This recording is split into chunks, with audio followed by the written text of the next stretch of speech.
The air was quiet, too quiet for a world at war. The alien commander, Velshia, looked out across the human desert base from her hidden cruiser miles above the sand. Her long violet fingers tapped the glass panel of her war screen. She had watched them for weeks. These humans. They didn't act like a dying race. No cries for help, no surrender calls. Just silence and waiting. It annoyed her. They have no army left, her second-in-command said confidently. We crushed them on Europa. Earth is next. They are too broken to strike back. Velshia smiled with sharp teeth. Then why haven't they run? She whispered. Down below, in the ruins of a city called Wesson Valley, something stirred.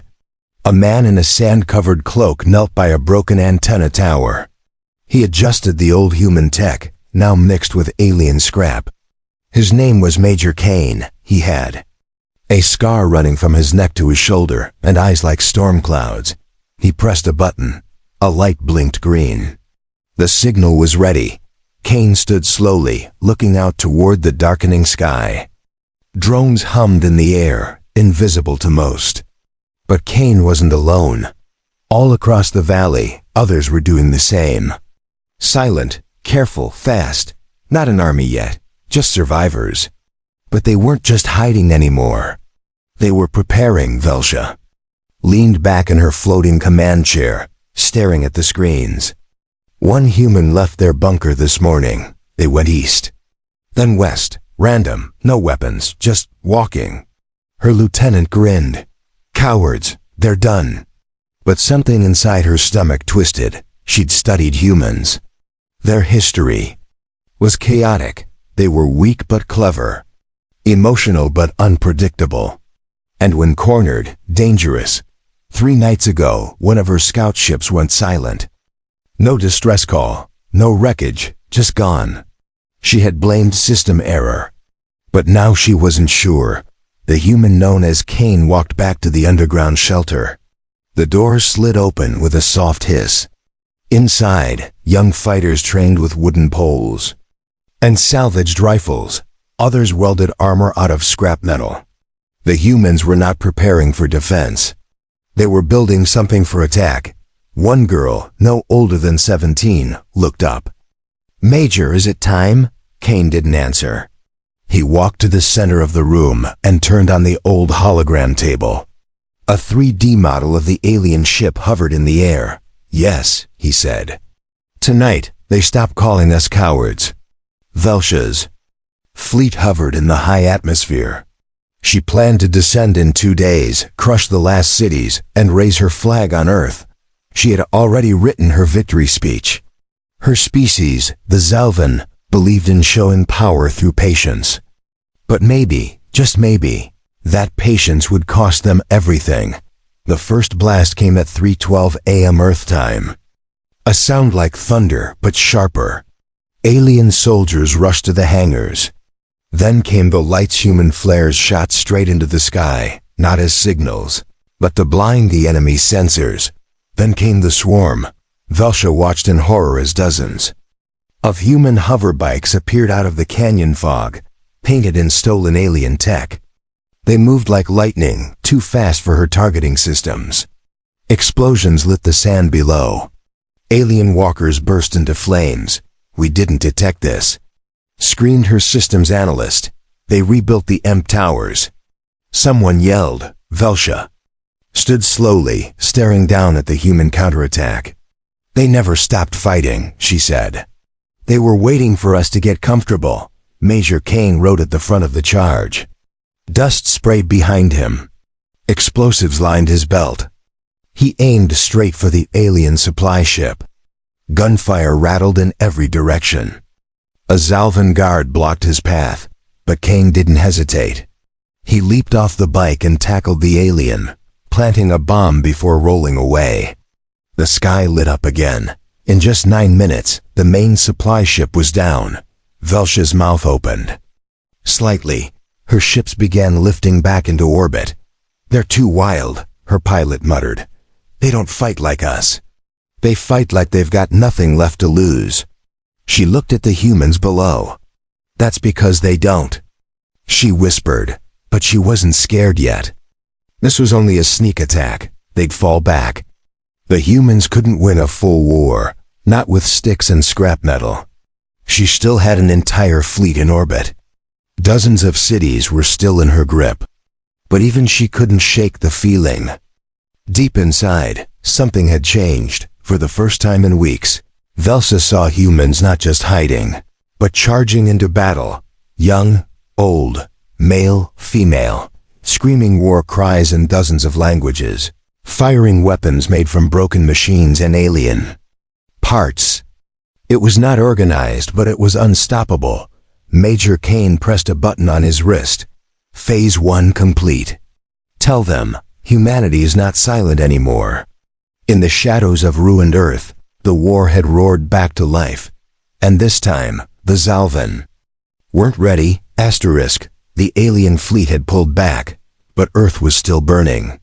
Cities cracked under the weight of invasion towers. The skies were dark with smoke. But in that darkness, something had awakened.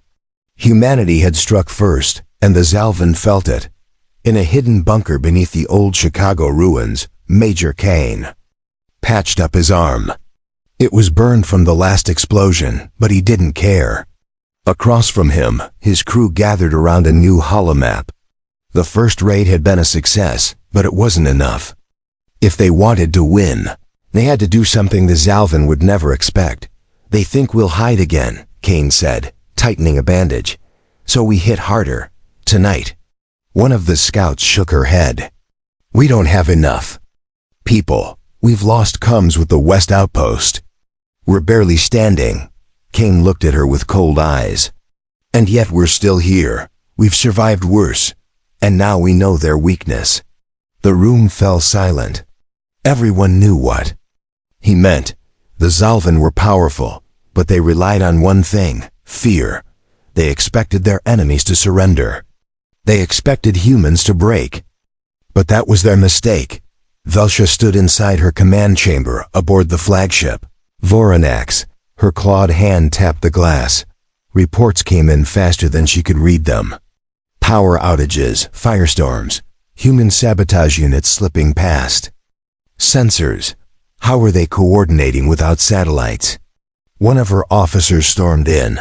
Commander, our drones picked up something near the Ohio zone. You need to see this. A shaky video filled the screen. A crowd of humans in tattered armor stormed a control post. Among them was a child no older than 10 throwing smoke grenades. An old woman shot down a drone using nothing but a hunting rifle. Velshia narrowed her eyes.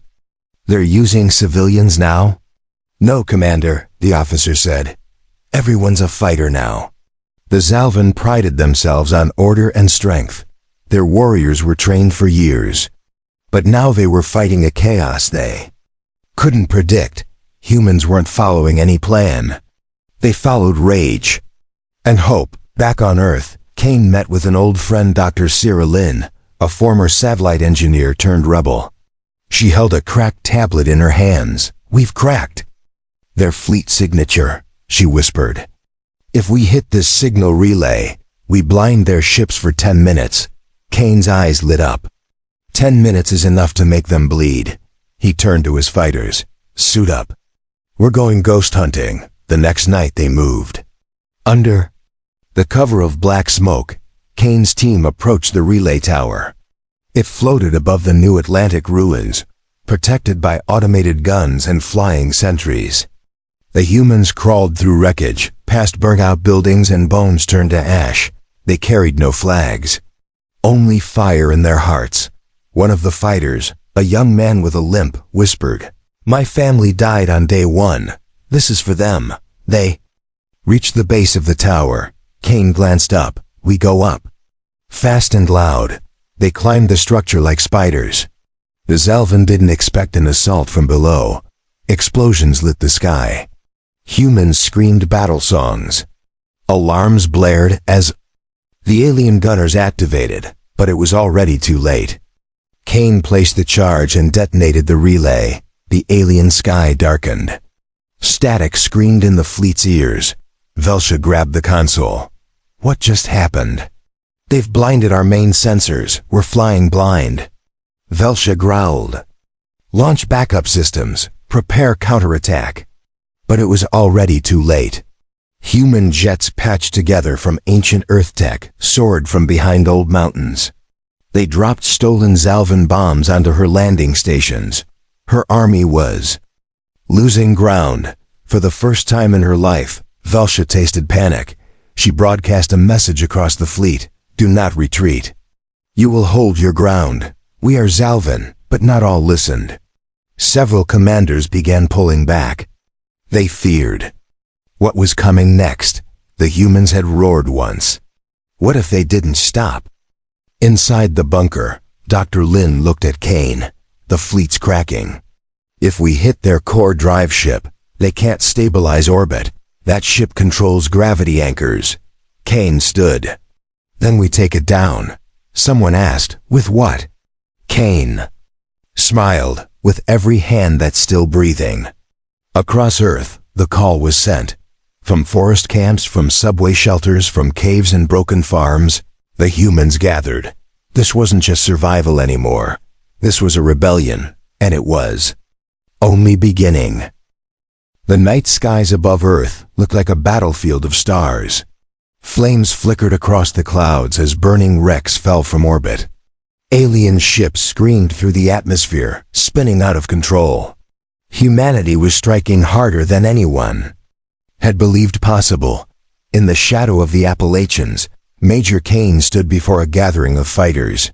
They came from every broken corner of the planet, miners with calloused hands, medics with trembling fingers, soldiers with tired eyes. Some had never fired a weapon before. Others had nothing left but rage. This is it, Kane said, pointing at a glowing image of the alien core ship. That ship controls their orbital gravity anchors. If we take it out, the rest of their fleet won't be able to hold position. They'll fall or flee. A grizzled woman near the back raised her voice. And if we fail? Then Earth dies slower, Kane said. But it dies either way if we don't try. There were no cheers. Just a steady silence. A silence full of fury and purpose. Velshia stood on the bridge of her flagship, feeling the tremble beneath her feet. The core ship called Ulinva was beginning to shift. Human interference had damaged one of its stabilizers. She couldn't afford another mistake. She had to crush the resistance now. She sent out her newest orders.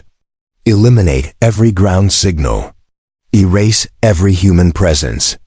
I want silence. But silence was no longer possible.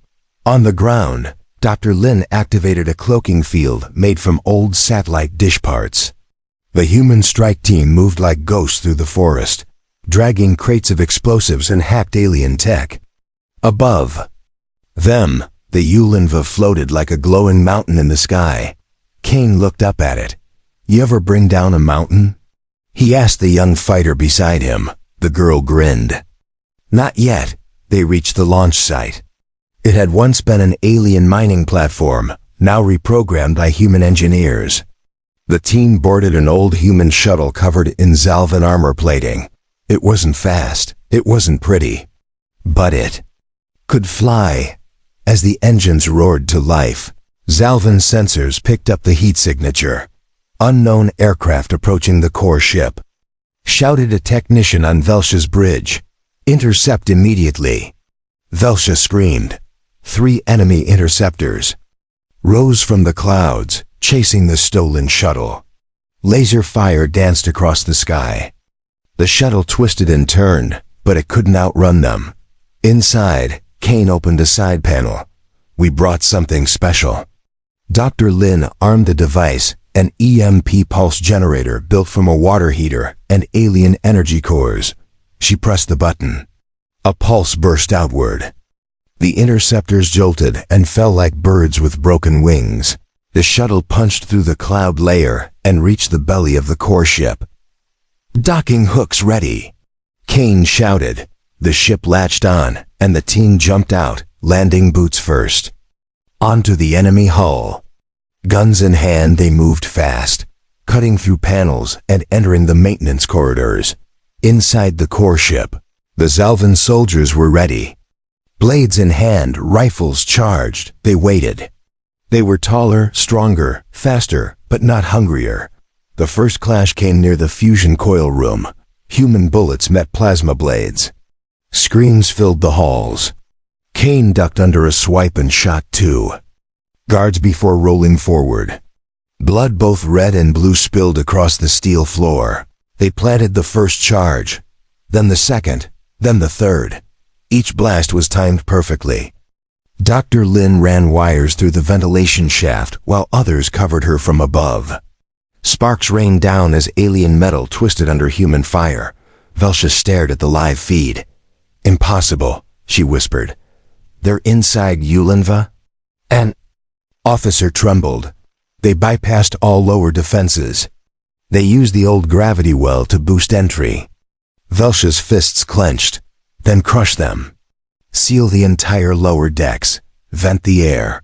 Alarms blared. Air hissed out of the corridors. Kane grabbed a breather mask and held a fighter close as the pressure dropped. "Hold the line," he growled. "Charges are almost ready."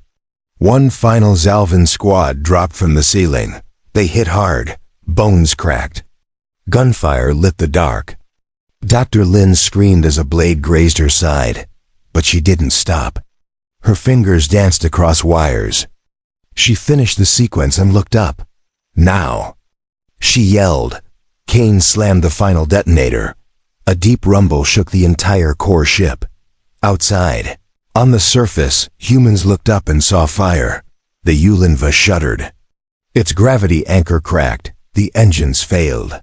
The ship tilted slowly like a falling building. Then faster. The Zal'ven fleet panicked. Without the core ship, they had no anchor. One by one, their ship started pulling away from Earth's orbit. Velshia's flagship shook violently. She clung to the rail, watching as her greatest weapon tumbled into the sea below. For the first time, she felt fear not of death, but of what humanity would become now that they had tasted victory. And they weren't done yet. Asterisk. The sea boiled as the massive alien ship crashed into the waves. Fire swallowed the horizon. Towering waves slammed against broken shorelines. The Ulinva was gone, its core shattered, its anchor destroyed. What was once the symbol of Zal'ven dominance now served as a grave for their pride. Major Kane crawled out of the wreckage near the beach. His body ached. His suit was torn, but he was alive. Behind him, the remaining fighters limped through smoke and sand. They had made it. The charges worked. The mission was complete. Dr. Lin stumbled beside him, holding her bleeding side. "We actually did it," she whispered. Kane didn't smile. Not yet, because this wasn't over. In the sky above, the Zal'ven fleet flickered in chaos. Ships collided. Commands were scrambled. Entire squadrons withdrew in confusion. Earth's gravitational instability pulled at their formation now. Without the core ship, they couldn't hold steady orbit. And the humans knew it. From every hidden bunker, outpost, and ruined city, the human resistance rose again. The victory over the core ship became a signal, a roar of defiance that traveled faster than any transmission. Across the world, fighters stood taller. Survivors picked up weapons. Even civilians who had never held a blade found the courage to fight. Velshia stood frozen on the bridge of her flagship. Her jaw clenched, eyes burning. She had never lost a war. Never even imagined it. But now her fleet was buckling. Her soldiers were retreating. Fear crept into the ranks. One of her officers approached carefully. "Shall we begin withdrawal protocol?" Velshia snapped. "No, we hold the sky. We burn their cities until there's nothing left." But even as she gave the order, the reports flooded in. Sabotage on Deck 4. Hangar 12 destroyed by resistance fire. Human warplanes, yes, human breaking through orbital defenses. She slammed her fist into the command console. These creatures were supposed to be finished. On Earth, Kane reached the resistance radio station built into a ruined museum basement. He grabbed the mic and spoke into the frequency used by rebel cells worldwide. "This is Major Kane. Mission successful. Let them hear us now." The message played in every hidden camp, in every tunnel where rebels waited, in every shattered home that still had a speaker. The words repeated again and again. They thought we'd never strike. Let them choke on their mistake. Humanity had not just survived, it had begun to win. In the Zal'ven war room, Velshia watched as more ships pulled away from Earth's orbit. Discipline was gone. Fear had broken the chain of command. She still had power. She still had her flagship. But the enemy was no longer beneath her. They were around her, inside her systems, tearing down everything she'd built. And then came the final blow. A stolen Zal'ven gunship, painted with human symbols, flew straight toward the flagship's shield barrier. Velshia expected it to explode. Instead, it released something different: dozens of hacked drones, all carrying human viruses. Within seconds, her ship's systems began to glitch. "Commander, we've lost navigation. Shields are unstable. They're rewriting our targeting systems." Velshia screamed in rage. "They're using our own weapons against us." On the ground, Kane watched the sky. The flagship began to flicker. Its lights dimmed. Then its thrusters sputtered. The behemoth in the clouds began to sink like a dying beast trying to crawl away. He raised a flare into the sky. "All units, final strike, bring it down." Across Earth, anti-air weapons fired. Across mountaintops and rooftops, engineers launched makeshift railguns, and in orbit, resistance controlled. Drones began their final dive. The flagship trembled, its hull cracked. Velshia grabbed the emergency console. She stared into the feed, at the humans shouting, charging, refusing to die. Her voice was low, filled with something that sounded like defeat. They were supposed to be prey. The flagship groaned under the pressure. Sparks burst from every corner of the bridge. Fire spread across the walls. The ship began to fall. Major Kane whispered to no one in particular, "Let her hear us now." The flagship crashed near the ruins of old Toronto, and the earth shook with the sound of justice. All across the sky, the last of the Zal'ven ships scattered. They had not expected war. They had not expected resistance. And they had never expected a world to fight back like this. But now they knew, and they would never forget. Smoke still curled into the sky where the flagship had fallen. The massive Zal'ven vessel lay broken, half buried in ice and rubble. Fires burned around its shattered hull. Small explosions burst from within as damaged reactors collapsed. And through the black ash, human flags began to rise. Major Kane stood on a cliff, watching the wreck. His radio buzzed with reports from all across the globe. Cities once occupied were now free. Alien patrols were surrendering. The great Zal'ven armada had scattered like frightened insects. But Kane didn't smile. He knew it wasn't over. Dr. Lin walked up beside him, her wound now bandaged. "They're not finished," she said. "We hit them hard, but they still have power. They'll regroup. Maybe not here. But they'll come back." Kane nodded slowly. "Then we finish this before they can." The last Zal'ven War Council met inside a darkened ship orbiting one of Earth's broken moons. Velshia stood at the center, her armor cracked, her eyes hollow. Around her, surviving commanders whispered arguments. Some wanted to flee. Others wanted revenge. Velshia wanted only one thing: silence. She raised a hand and everyone stopped speaking. "They struck us when we thought them broken," she said. Coldly, "They used our own weapons, our own codes. They made fools of our fleet." No one responded. She stepped closer to the central display and pointed at Earth. "We will erase them now." One commander frowned. "But the orbital anchors are gone. The gravity systems are unstable." Velshia's voice was ice. "Then we won't land." They all looked at her. "We send the purge beacon." Gasps filled the room. That device had not been used in generations. It was forbidden by the interstellar accords. The beacon wasn't a bomb. It was worse. It sent a signal that triggered a planet's magnetic core, collapsing it from within. In days, the surface would break. In weeks, the planet would die. Velshia didn't blink. If we can't own Earth, she said, no one will. Back on the ground, Kane was already moving. Their comms picked up a strange signal from the moon. A Zal'ven beacon, one never seen before. Dr. Lin ran the math. Her face went pale. They're going to destroy the planet. Kane didn't flinch. Then we get to the moon first. Resistance forces scrambled. Engineers, soldiers, scavengers, they all worked together. Within hours, the humans had finished rebuilding a stolen Zal'ven dropship. Its hull was scorched. Its engines unstable. But it could fly. Inside the cockpit, Kane tightened his harness. Dr. Lin sat beside him. Typing fast. We'll only get one chance. If the beacon activates, it's over. We have 6 hours. The ship rose with a roar. From Earth's surface, people gathered on rooftops, watching the stars. They weren't just watching a ship. They were watching hope rise. The trip to the moon was brutal. Asteroid debris rained across the path.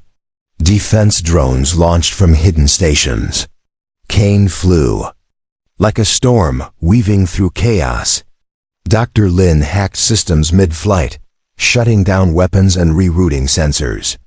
The ship took hits, but it didn't stop. They landed in the crater near the beacon site. And waiting for them was Velshia. She stood tall, her armor burning with power. Dozens of elite Zal'ven guards surrounded her.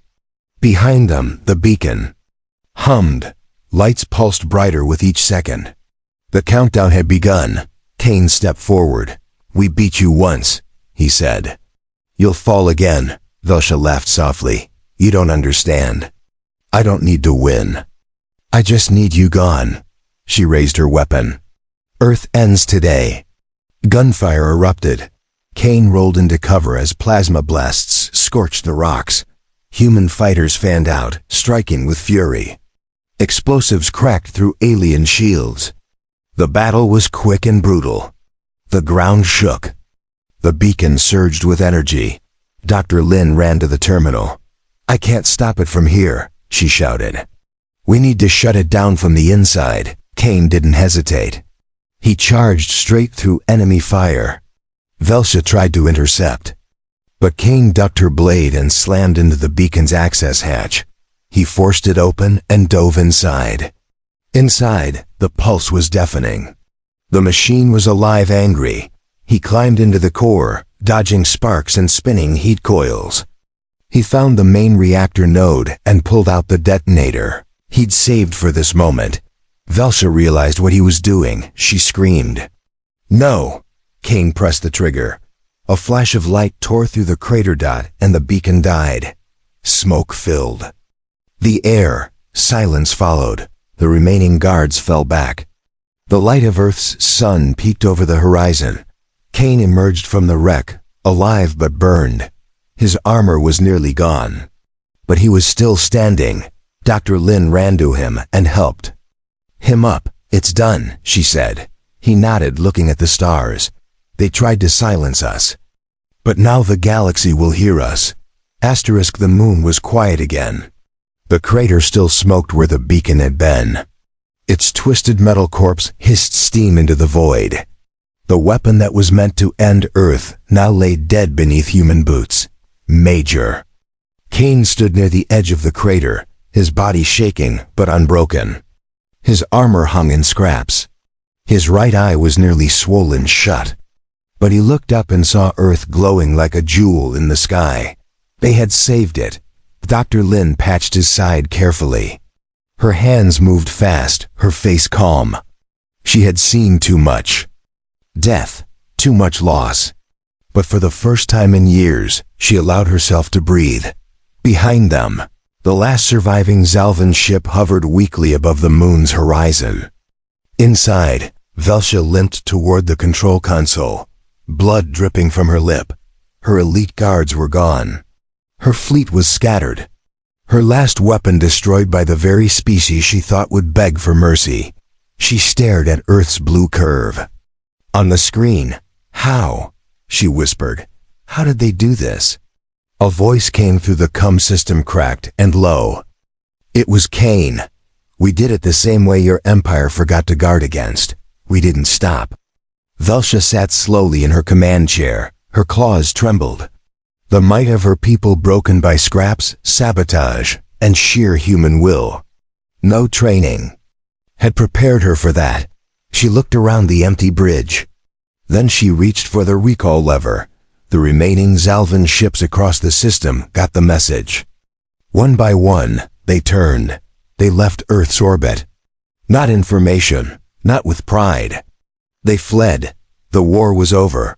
Back on Earth, the people came out of hiding.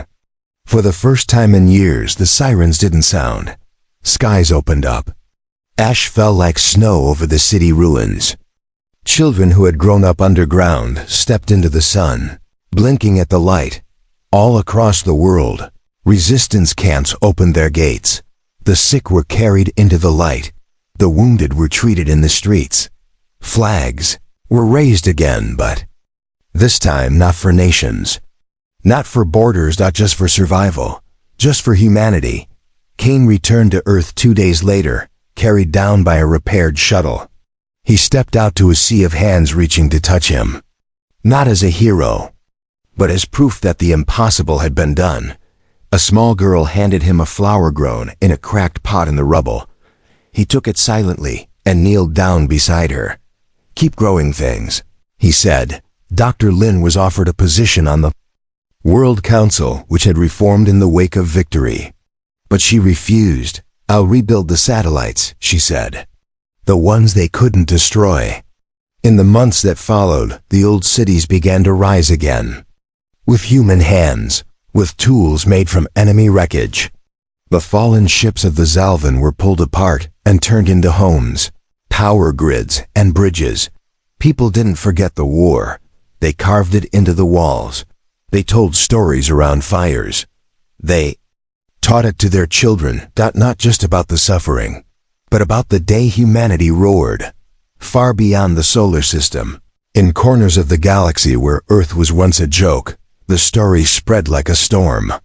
They spoke of the species that had no empire, no unified army, no ancient fleets, but who fought with something far more dangerous, a refusal to kneel. The name human began to mean something else across the stars. Not weak, not prey, but patient. And when pushed too far, unforgiving. Velshia disappeared after the retreat. Some say she wandered deep into space, ashamed of failure. Others claim she was executed by her own people. But her name, once feared, faded into silence. And the name Kane took its place. Not as a ruler, not as a king, but as the man who lit the fire.